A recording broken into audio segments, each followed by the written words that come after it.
ઓમ નમોર્યંતાણમ નમો સિદ્ધાણમ નમો હૈર્યાણમ નમો વૈચ્યાયણમ નમો લોહે સવ્વસાહુણમ મંગલમ ભગવાન વીરો મંગલમ ગૌતમો ગણી મંગલમ કુંદ કુંદાર્યો જૈન ધર્મોસ્તુ મંગલમ ઓમકાર બિંદુ સંયુક્તમ નિત્યમ જાયંતી યોગિના કામદમ મોક્ષદમ ચેવ ઓમકારાય નમો નમઃ અહોપકાર જિનવરનો કુંદનો ધ્વનિ દિવ્યનો જીન કુંદ ધ્વનિ આપ્યા અહો આ ગુરુ કાહનનો તુચ્છ જ્ઞાન ત્યાનનો રંગ અમયા દર્શ રહો ઓ શિવ પદ તક તુજ સંગ માતા માત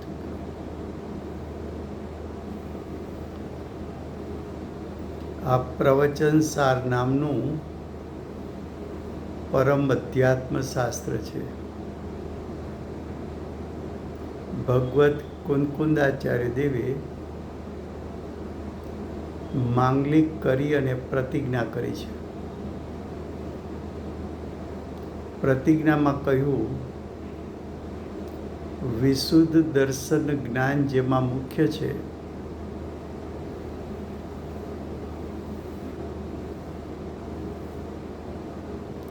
એવું સામ્ય એટલે કે સમ્યક ચારિત્ર કે જેનું ફળ નિર્વાણની પ્રાપ્તિ છે, એ વાત આચાર્ય ભગવંતે પ્રતિજ્ઞામાં કરી. એ પ્રતિજ્ઞાના સામ્ય શબ્દમાંથી આચાર્ય ભગવંતે ચરણાનુયોગ ચુલ્લિકા એટલે કે સમ્યક ચારિત્ર અધિકાર લખ્યો. ગાથા 11માં આચાર્ય ભગવંતે બે વાત કરી.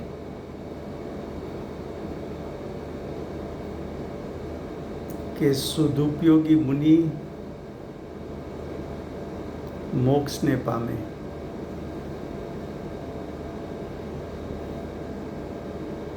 સદુપયોગી મુનિ માટે એમ કહ્યું કે જેમને વિતરાગ ચારિત્ર, કેવું ચારિત્ર? તો કે વિતરાગ ચારિત્ર રૂપે પરિણમેલા, વિતરાગ ચારિત્ર માટે ધર્મ શબ્દ પ્રયોગ કર્યો. છઠ્ઠી ગાથામાં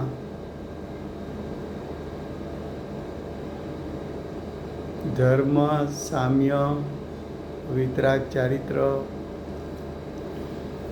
મોક્ષો પરિણામ રહિત બધા શબ્દો સમાન છે.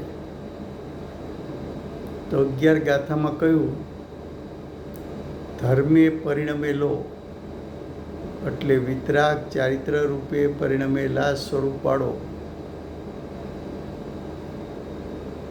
જો સદુપયોગમાં જોડાય, શ્રેણી આરોહણ કરે તો મોક્ષ સુખના પામે. તો સદુપયોગી મુનિ માટે આચાર્ય ભગવંતે ચરણાનુયોગ ચુલ્લિકાનો પ્રથમ અધિકાર આચરણ પ્રજ્ઞાપનમાં 5 પ્રકારના ચારિત્રમાંથી સામાયિક અને છેદોપસ્થાપનની વાત કરી. હવે 11મી ગાથાનો બીજો વિભાગ એમાં એમ કહ્યું કે જો શુભ ઉપયોગવાળો હોય તો, શુભ ઉપયોગવાળો એટલે શુદ્ધતા સાથે શુભ ઉપયોગ હોય તો, શુદ્ધતાના સંપર્કવાળો શુભ ઉપયોગ હોય તો સ્વર્ગના સુખને પામે.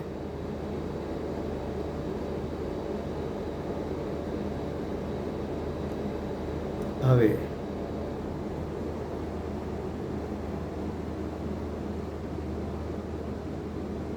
સદુપયોગી જીવ તો શ્રેણી આરોહણ કરનાર મુનિ લીધા હતા.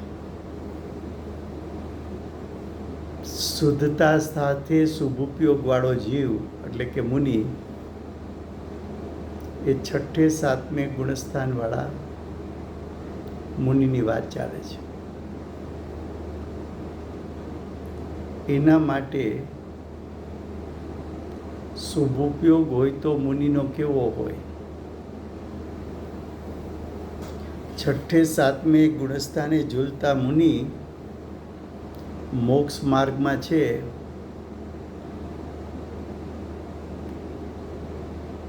તો મોક્ષ માર્ગ એનું પ્રજ્ઞાપન તો આચાર્ય ભગવાન ચરણાનુયોગ ચુલ્લિકાનો પેટા બીજો અધિકાર લખે છે. એનું હેડિંગ આપ્યું મોક્ષ માર્ગ પ્રજ્ઞાપન. મોક્ષ માર્ગનું કથન છઠ્ઠે સાતમે ગુણસ્થાને ઝૂલતા મુનિનું કથન.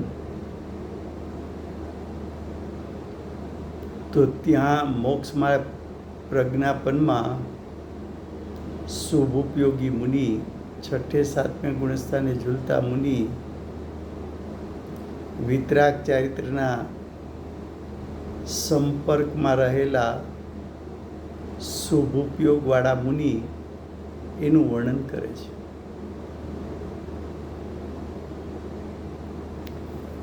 આચાર્ય ભગવંતે મોક્ષ માર્ગ પ્રજ્ઞાપનનું કથન ગાથા 232 ગાથા 244 સુધી કર્યું છે. હવે આવા મુનિની મુખ્ય બે પ્રવૃત્તિ બતાવી છે. નિર્વિકલ દશામાં જ્ઞાયકમાં એકાગ્રતા છે. સવિકલ દશામાં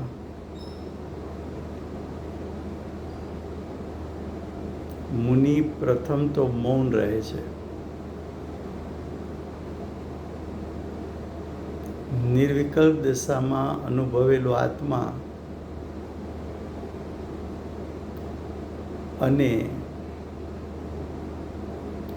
નિર્વિકલ દશાના કાળે કરેલું પ્રચુર સ્વસંવેદન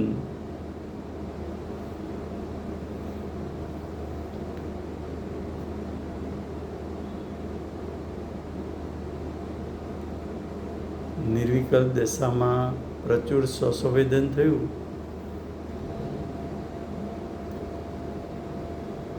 તો શુભ ઉપયોગી મુનિ, છઠ્ઠે સાતમે ગુણસ્થાને ઝૂલતા મુનિ, સાતમા ગુણસ્થાનમાંથી છઠ્ઠે ગુણસ્થાને આવે તો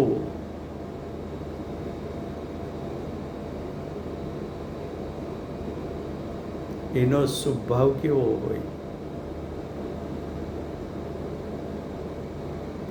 તો કે પ્રથમ તો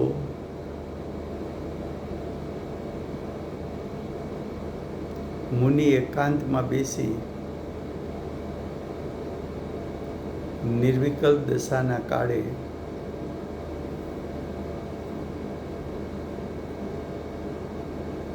સમ્યક જ્ઞાન દ્વારા, ભાવશ્રુત જ્ઞાન દ્વારા જે આત્માનું સ્વરૂપ જાણ્યું જે પ્રચુર સુસંવેદન કર્યું એનું મુનિ સવિકલ દશામાં ચિંતન મનન કરે.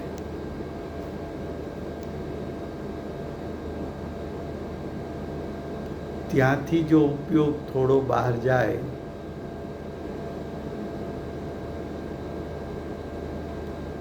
તો તીર્થંકર પરમાત્મા એની દિવ્ય ધ્વનિમાંથી રચાયેલા આગમો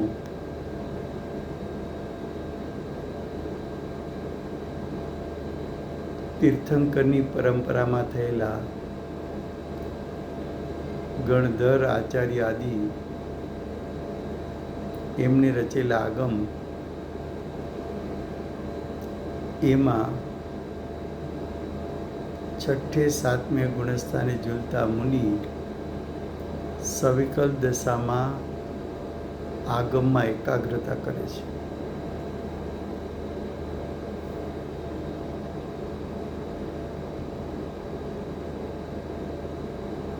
આગમનો મહિમા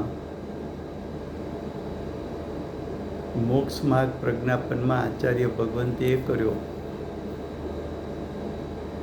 232 ગાથાથી શરૂઆત કરતા એમ કહ્યું કે મોક્ષ માર્ગનું સાધન શું? તો કે મોક્ષ માર્ગનું સાધન તો આગમ છે. આગમમાં વ્યાપાર, આગમનું ચિંતન કર, મનન કર. શ્રીમદજીએ કહ્યું, કર વિચાર તો પામ. તત્વ વિચાર કર તો સમ્યક દર્શન જ્ઞાન ચારિત્ર મોક્ષ માર્ગ પ્રગટે.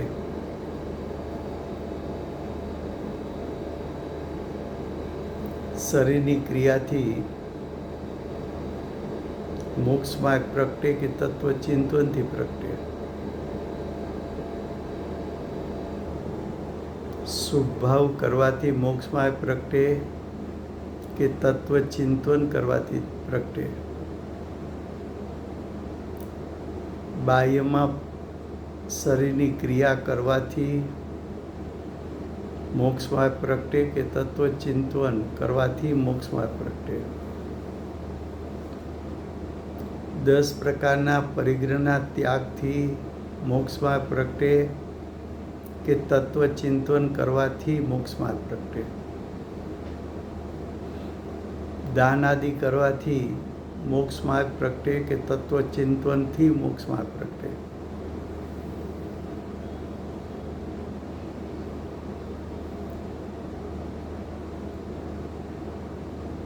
ગુરુદેવે આખું જીવન આગમનો અભ્યાસ કરાયો. વર્તમાન કાળનું સર્વોત્કૃષ્ટ શાસ્ત્ર સમયસાર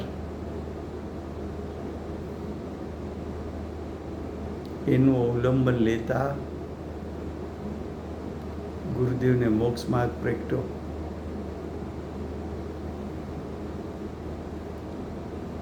ગુરુદેવ સમ્યક દ્રષ્ટિ હતા, તેમના વચનો પણ આગમ છે. એક ગુરુદેવના વચન ભાવમાં સોસરવટ ઉતારીને બેનશ્રીએ પણ સમ્યક દર્શન પ્રાપ્ત કર્યું. એ તત્વ ચિંતનથી થયું.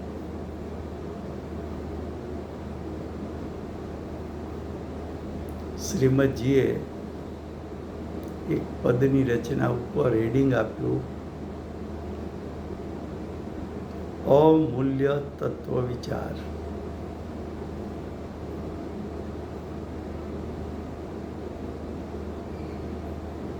જેનું મૂલ્ય ન થઈ શકે એવો તત્વ વિચાર રજૂ કરું છું. બહુ પુણ્ય કેરા પુણ્યથી પદની રચના કરી હેડિંગ આપ્યું, અમૂલ્ય તત્વ વિચાર.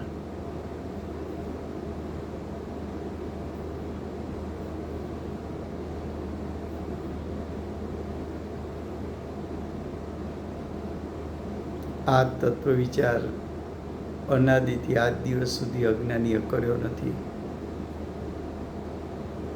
એવો મૂલ્યવાન તત્વ વિચાર જેનું મૂલ્ય ન થઈ શકે એવો રજૂ કરું છું.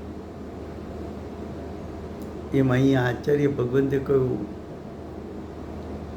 કે મોક્ષ માર્ગ પ્રગટ કરવો હોય તો સાધન શું? તો કે આગમમાં વ્યાપાર, મોક્ષ માર્ગ પ્રગટ થયો, છઠ્ઠું સાતમું ગુણસ્થાન પ્રગટ થયું. એ મુનિઓએ પણ આગમનું અવલંબન લીધું. સવિકલ્પ દશામાં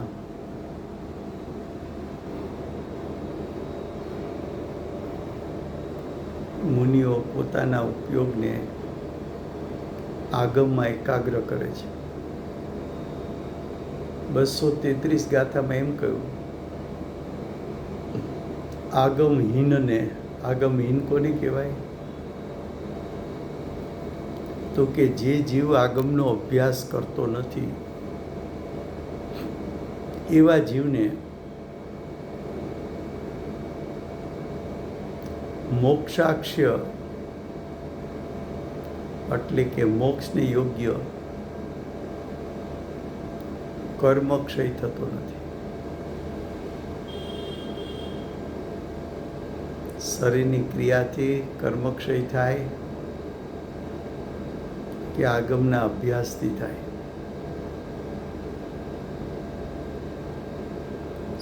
ભાવ કરવાથી કર્મક્ષય થાય કે આગમના અભ્યાસથી થાય?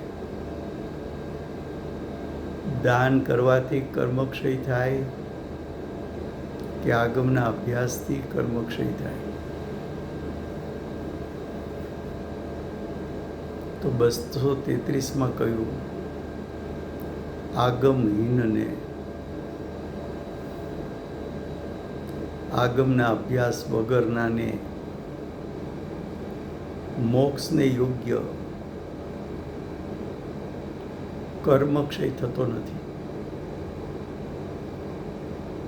હવે 234માં એમ કે છે, મોક્ષ માર્ગે જનારને ચોથે ગુણસ્થાને આવ્યો, પાંચમે ગુણસ્થાને મુનિપણું ગ્રહણ કર્યું, શ્રેણીઆરોહણ કરી એવા જીવોને આગમ એક જ ચક્ષુ છે, આગમ એક જ માર્ગ દેખાડનાર છે. કયો માર્ગ? મોક્ષનો માર્ગ. મોક્ષના માર્ગમાં તારે આગળ વધવું હોય તો તીર્થંકર ભગવાનની વાણી કુંદકુંદાચાર્ય દેવ શ્રુત લબ્ધિમાં સંગ્રહ કરીને લાવ્યા અને આગમોની રચના કરી. એ આગમો મોક્ષ માર્ગને દેખાડનારા છે. મોક્ષ માર્ગનું સાધન છે. એના અવલંબને મોક્ષ માર્ગ પ્રગટે છે.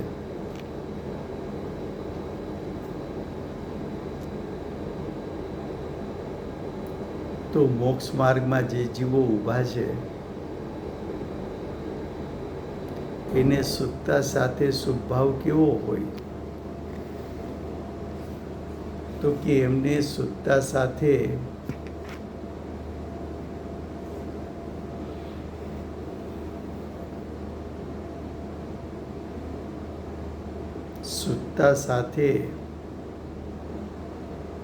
આ સવિકલ્પ દશામાં આગમનું ચિંતન કરવું, મનન કરવું, એનો અભ્યાસ કરવો.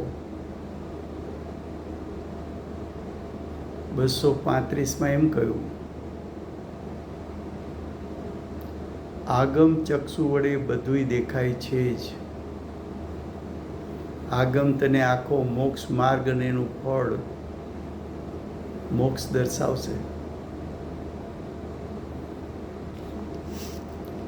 કુનકુંદાચાર્ય દેવ જેવા આચાર્ય છઠ્ઠે સાતમે ગુણસ્થાને ઝૂલનારા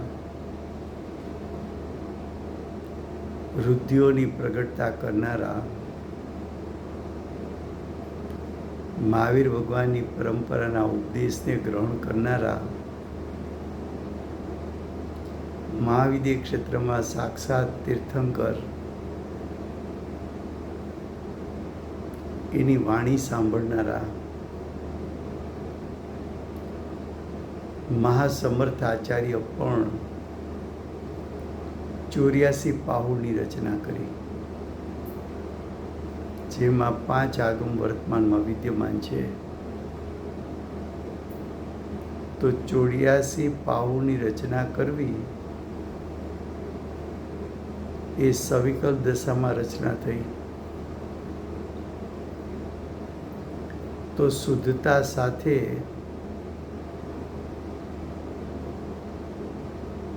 મુનિને શુદ્ધતાના સંપર્કવાળો શુભભાવ એટલે આગમનો વ્યાપાર હોય છે. એ તો આ કુનકુંદાચાર્ય દેવનું જીવન જો, અમૃતચંદ્રાચાર્ય દેવ,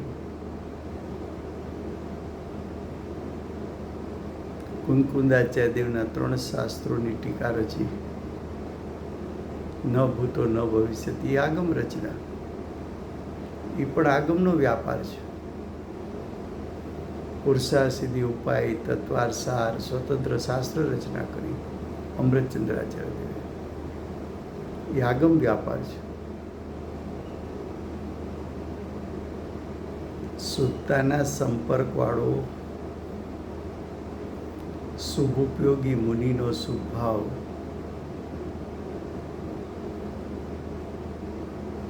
હવે કે છે આગમ જ્ઞાન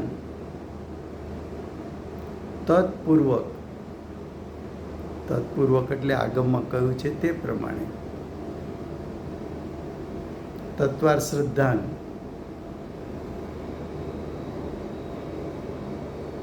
તો આગમ જ્ઞાન તત્વાર શ્રદ્ધાન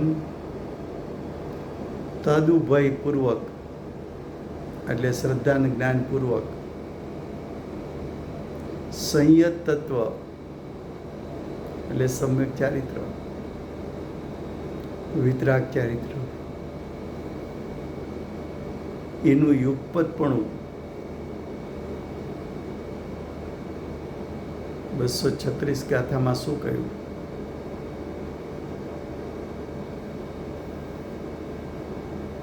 કે જે જીવ મોક્ષ માર્ગમાં ઊભા છે એને નિયમથી કહેતા સિદ્ધાંતથી આગમ જ્ઞાન તત્વાર શ્રદ્ધાન અને સંયત તત્વ એટલે સમ્યક ચારિત્ર એ ત્રણેયનું યુગપદ પણ હોય છે, ત્રણે એકી સાથે હોય છે. સિદ્ધાંત શું બતાવ્યો તો કે જે જીવ મોક્ષ માર્ગમાં ઊભો હોય એમને આગમમાં જેવું જ્ઞાન બતાવ્યું છે, આગમમાં જેવું 6 દ્રવ્ય 5 અસ્થિકાયનું સ્વરૂપ 7 તત્વ 9 પદાર્થનું સ્વરૂપ સાચા દેવશાસ્ત્ર ગુરુનું સ્વરૂપ એટલે કે પંચ પરમેષ્ઠીનું સ્વરૂપ જેવું દર્શાવ્યું છે તેવું જ તેનું શ્રદ્ધાન જ્ઞાન કરે અને તેવું જ સાથે આચરણ કરે તો એવા આગમ જ્ઞાન પૂર્વકના શ્રદ્ધાન જ્ઞાન અને ચારિત્રપણું એ ત્રણનું યુગપદપણું એને મોક્ષ માર્ગ કહેવામાં આવે છે.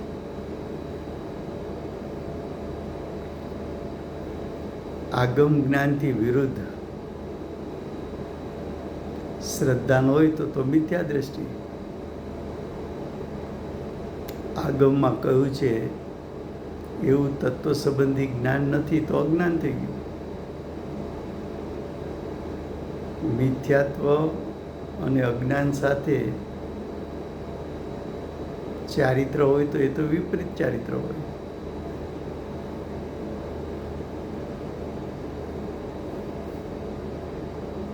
બસો 37 એમ કહ્યું,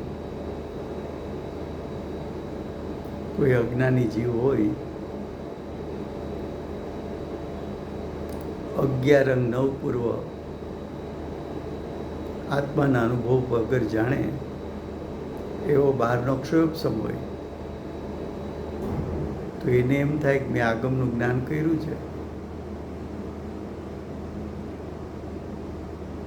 અને હું તો સાચા દેવશાસ્ત્ર ગુરુને માનું છું. સવિકલ્પ દશામાં સાચા દેવશાસ્ત્ર ગુરુને માને, પણ વિનાયક ઉપર દ્રષ્ટિ નથી, નિર્વિકલ્પ શ્રદ્ધા નથી,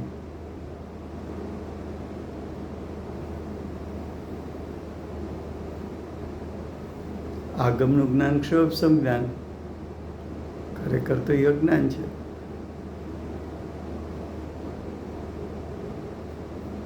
તો કે એવા આગમ જ્ઞાન તત્વાર શ્રદ્ધાન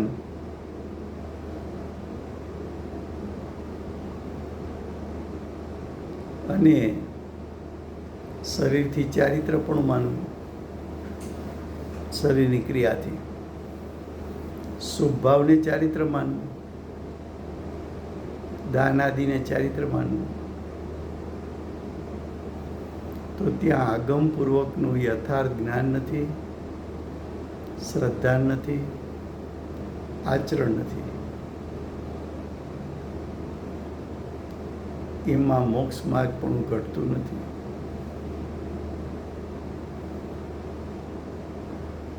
એટલા માટે 238 એમ કહ્યું છે કે આગમ જ્ઞાન હોય એટલે ક્ષયોપસમ જ્ઞાન હોય. તત્વાર શ્રદ્ધાન એટલે સાચા દેવશાસ્ત્ર ગુરુને સવિકલ્પ દશામાં માનતો હોય, નિર્વિકલ્પ દશા થઈ ન હોય. સંયત તત્વ એટલે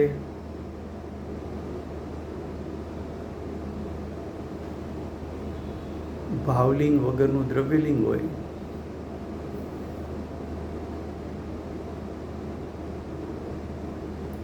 આ વિતરાગ ચારિત્રના સંપર્ક વગરનો શુભ ભાવ હોય.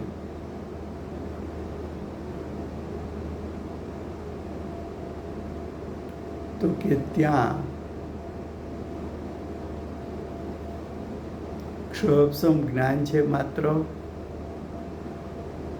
સાચા દેવશાસ્ત્રનું સવિકલ્પ દશાનું શ્રદ્ધાન છે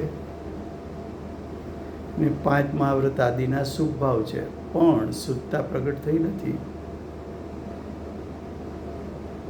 તો શુદ્ધતા વગરનું આ ત્રણેયનું યુગપદ પણ હોય, પણ ત્યાં આત્માની અનુભૂતિનું જ્ઞાન ન હોય, તો એવું યુગપદ પણ મોક્ષ માર્ગનું સાધન થતું નથી.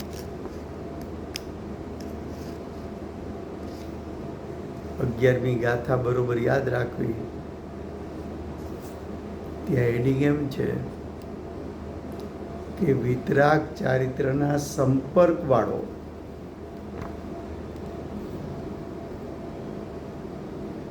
વિતરાગ ચારિત્ર સાથે સંપર્ક છે, વિતરાગ ચારિત્ર સાથે સંપર્ક છે એવો જે શુદ્ધ ભાવ અને શુભ ભાવ,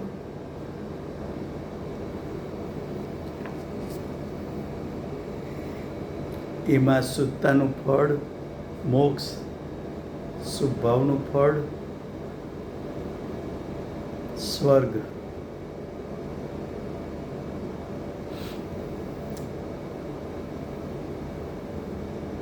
પણ શુદ્ધતા વગરનો શુભ ભાવ હોય તો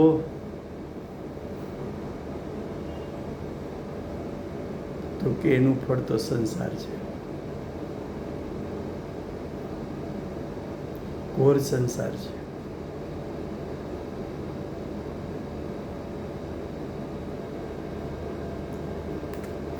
હવે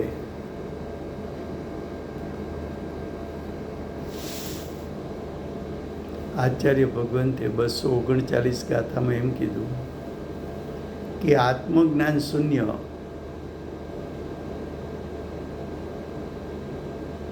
આત્માની અનુભૂતિના કાળે ઉત્પન્ન થતું જ્ઞાન, એવું જ્ઞાન ઉત્પન્ન નથી થયું. એટલે કે નિર્વિકલ્પ સમ્યક જ્ઞાન ઉત્પન્ન નથી થયું. એના માટે શબ્દ પ્રયોગ કર્યો આત્મજ્ઞાન શૂન્ય. નિર્વિકલ્પ દશામાં જ્ઞાયકને જાણ્યો નથી અને આગમનું જ્ઞાન કર્યું. જ્ઞાયકને જાણ્યા વગર, જ્ઞાયકની અનુભૂતિ કર્યા વગર,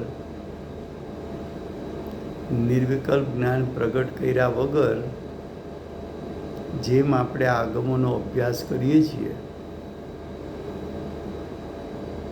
તો આપણને એમ લાગે કે ઓહો, મને આગમ આવડી ગયું. અંદરમાંથી સવિકલ્પ દશામાં એમ પણ થાય કે આ જ તત્વ સાચું છે. એ ગુરુદેવ માતાજીના પ્રતાપે આપણને એવો સવિકલ્પ દશામાં ભરોસો પણ આવ્યો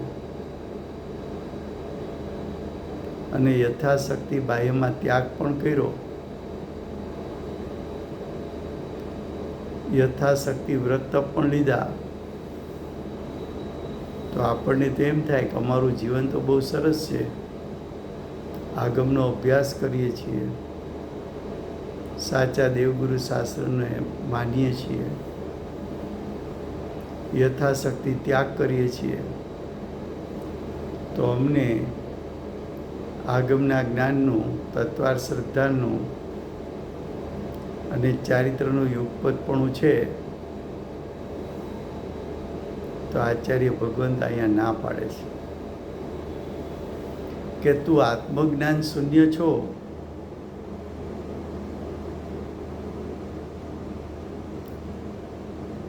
આત્માની અનુભૂતિ ન કરીને 11 અંગ 9 પૂર્વ તું ધારણામાં રાખી લે તો પણ, અને વિશ્વમાં 6 દ્રવ્ય છે એવું સવિકલ્પ દશામાં તું શ્રદ્ધાન પણ કરે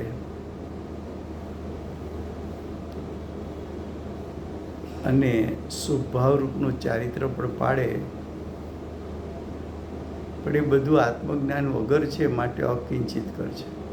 કેમ કે તારી દશામાં મિથ્યાત્વ અને 4 કસાય વિદ્યમાન છે.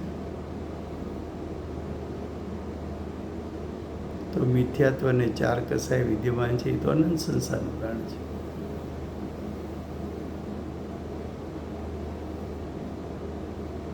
તો કે સાચો મોક્ષ માર્ગ કોને કહે? તો કે આત્મજ્ઞાન પણ હોય, એટલે કે નિર્વિકલ્પ જ્ઞાન પણ હોય, સવિકલ્પ દશામાં આગમનું જ્ઞાન પણ હોય, સવિકલ્પ દશામાં સાચા દેવશાસ્ત્ર ગુરુનું શ્રદ્ધાન પણ હોય અને ભૂમિકા અનુસારનો ત્યાગ હોય. એ 4નું યુગપત પણ આત્મજ્ઞાન, આગમનું જ્ઞાન, તત્વાર્થનું શ્રદ્ધાન, ભૂમિકા અનુસારનો ત્યાગ, તો મોક્ષ માર્ગ ઘટે છે. નહીં તો એને મોક્ષ માર્ગ કહી શકાતો નથી.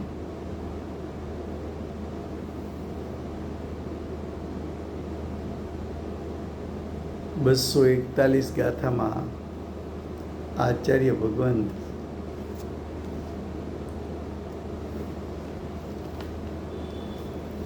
સંયતનું લક્ષણ બતાવે છે. ગાથા 241.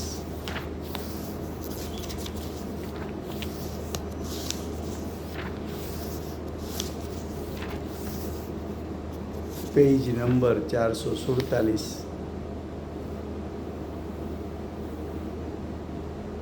કે સાચું ચારિત્ર કોને હોય, તો 241નો અન્વયાર્થમાં એમ કહ્યું, શત્રુ અને બંધુ વર્ગ જેને સમાન છે. એટલે શત્રુ મિત્ર પ્રત્યે મધ્યસ્થતા, મિત્ર પ્રત્યે રાગ નથી, શત્રુ પ્રત્યે દ્વેષ નથી, એવું મધ્યસ્થ જ્ઞાન. ઇન્દ્રિય સુખ દુઃખ એને સમાન લાગે, ઇન્દ્રિય સુખ પણ ખરેખર દુઃખ છે, ઇન્દ્રિય દુઃખ પણ દુઃખ છે, એવું યથાર્થ જ્ઞાન કરે. કોઈ પ્રશંસા કરે અથવા કોઈ નિંદા કરે, પ્રશંસા કરે એના પ્રત્યે પણ રાગ નથી, નિંદા કરી એના પ્રત્યે પણ દ્વેષ નથી, મધ્યસ્થતા કરે, રાગ દ્વેષ રહિત પણ.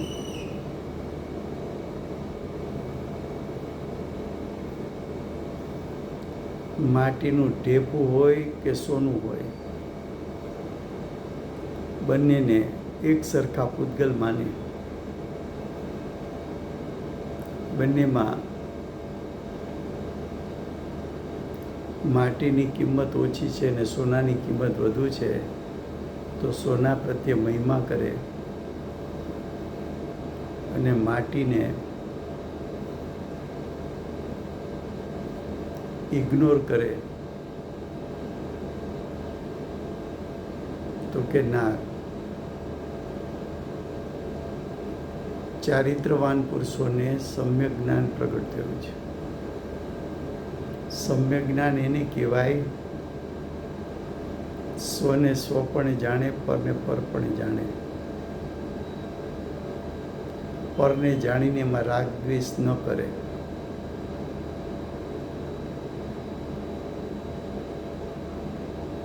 રાગ દ્વેષ ન થાય તો વિતરાગતા પ્રગટે. તો સમ્યક ચારિત્ર નું કારણ સમ્યક જ્ઞાન.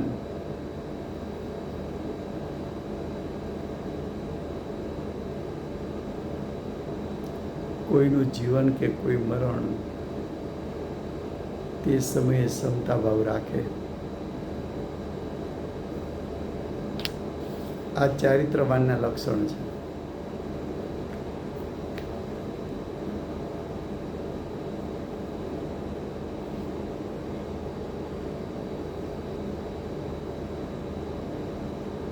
હવે 242માં એમ કહે છે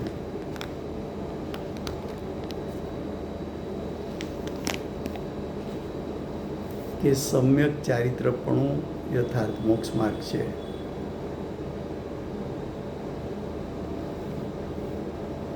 એ કહેવા માટે એમ કહ્યું, આગમનું જ્ઞાન, તત્વાર શ્રદ્ધાન અને સંયત તત્વ એનું યુગપતપણું અને એની સાથે રહેલું આત્મજ્ઞાન, એટલે ચારનું યુગપતપણું. આગમનું જ્ઞાન છે, તત્વનું શ્રદ્ધાન છે, સંયત તત્વ છે અને નિર્વિકલ્પ આત્મ સ્વભાવનું જ્ઞાન છે. એ ચારના યુગપતપણું જ્યારે પ્રાપ્ત થાય ત્યારે સમ્યક ચારિત્ર કહેવાય, સંયતપણું કહેવાય અને એ જ યથાર્થ મોક્ષ માર્ગ છે. તો છઠ્ઠે સાતમે ગુણસ્થાને ઝૂલતા મુનિ કે આચાર્ય ઉપાધ્યાય સાધુ જેવા કે કુંદકુંદાચાર્ય દેવ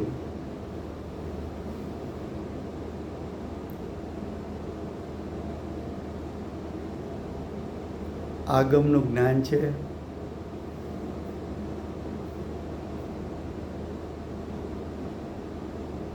પંચ પરમેષ્ટિનું શ્રદ્ધાન છે અને અંતરંગ બાહ્ય વિતરાગ ચારિત્ર છે.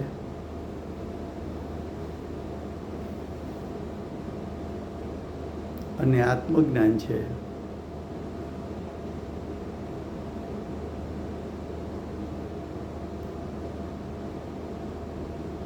એવા મુનિઓ મોક્ષ માર્ગમાં વિચરે છે.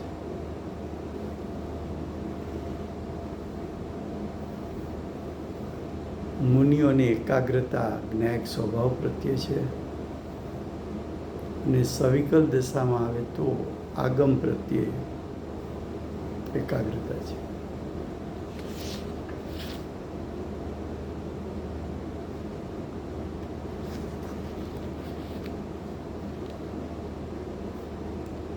બસો 43 ગાથામાં એમ કીધું, અનેકમાં તું એકાગ્ર કરવા જા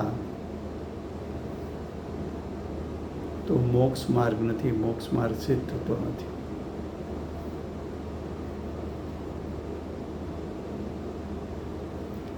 જો શ્રમણ, જો મુનિ અન્ય દ્રવ્યનો આશ્રય લે તો મોક્ષ માર્ગ સિદ્ધ થતો નથી. તો એ અજ્ઞાની છે, મોહી છે. એકાગ્રતા એક જ મોક્ષ માર્ગ છે એવું છેલ્લે આચાર્ય ભગવંતે 244 ગાથામાં કહ્યું. તો છઠ્ઠે સાતમે ગુણસ્થાને ઝૂલતા મુનિનું સ્વરૂપ એટલે કે મોક્ષ માર્ગ, પ્રજ્ઞાપન એટલે કે ચરણાનુયોગ ચુલ્લિકાનો બીજો અધિકાર, એમાં આચાર્ય ભગવંત છઠ્ઠે સાતમે ગુણસ્થાને ઝૂલતા મુનિનું સ્વરૂપ બતાવ્યું. સમય થયો છે. મોક્ષ માર્ગના પ્રણેતા શ્રી સિમંદર ભગવાનનો જય. છઠ્ઠે સાતમે ગુણસ્થાને મોક્ષ માર્ગ પર ઉભેલા શ્રી કુંકુંદાચાર્ય દેવનો જય. વર્તમાન કાળે મોક્ષ માર્ગનું પ્રકાશન કરનાર પરમ કૃપાળુ શ્રી સદગુરુદેવનો જય. સ્વાનુભવયુક્ત પ્રશમૂર્તિ ભગવતી માતનો જય. અષ્ટ જીનવાણી માતનો જય. પરમ દિગંબર જૈન ધર્મ.